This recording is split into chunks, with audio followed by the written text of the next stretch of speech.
মুরাদনগর উঠে ভেসে হায়নারা আসছে ওই জননীত রক্তকুল।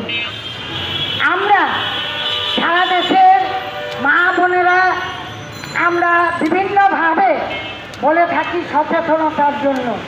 গ্রামে গঞ্জে সরকার এই সচেতনতার পরিবেশ যদি তারা তৈরি না করতে পারে সেটি কিন্তু আর হবে না।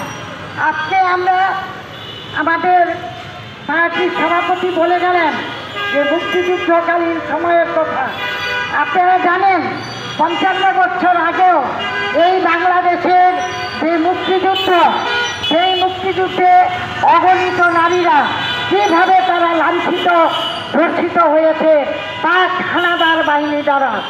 আজকে আমরা বাংলাদেশ, আজকে আমরা মনে করি সভ্য জাতির দেশ।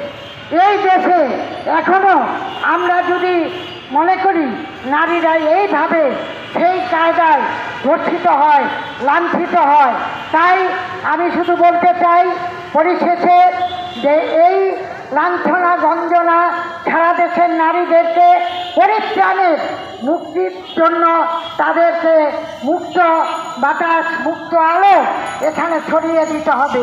সেটি জনগণের সাথে, বিভিন্ন সংগঠনের সাথে এবং সেখানে সরকারকেও অগ্রণী ভূমিকা পালন করতে হবে। এখানে যে বিভিন্ন মত সন্ত্রাসের কথা এসেছে, আজকে আপনারা জানেন যে কলেজ, বিশ্ববিদ্যালয়, স্কুলগুলিতে নারী শিক্ষয়িত্রীরা কীভাবে তারা মদের শিকার হয়েছেন সেটি আপনারা ভাইরালে দেখেছেন।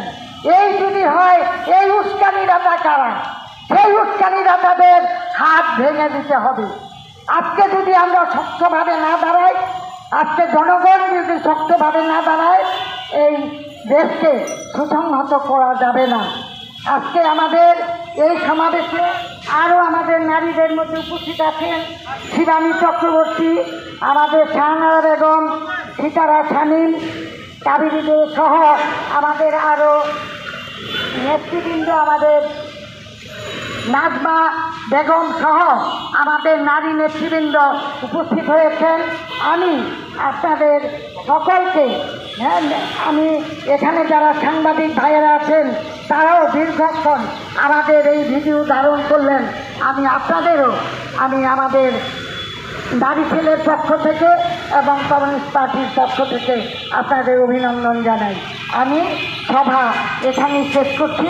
আজকের এই বিক্ষোভ সমাবেশে উপস্থিত ছিলেন বাংলাদেশের কমিউনিস্ট পার্টির কেন্দ্রীয় কমিটির অন্যতম নেতা, শ্রমিক নেতা কাজী রুহুল আমিন, উপস্থিত ছিলেন বাংলাদেশ ছাত্র ইউনিয়নের নেতৃবৃন্দ, উপস্থিত ছিলেন বাংলাদেশ হকার্স ইউনিয়নের সাধারণ সম্পাদক, উপস্থিত ছিলেন বাংলাদেশের ক্ষেতমজুর সমিতির সংগ্রামী সাধারণ সম্পাদক কর্ণব সরকার বাপ্পি সহ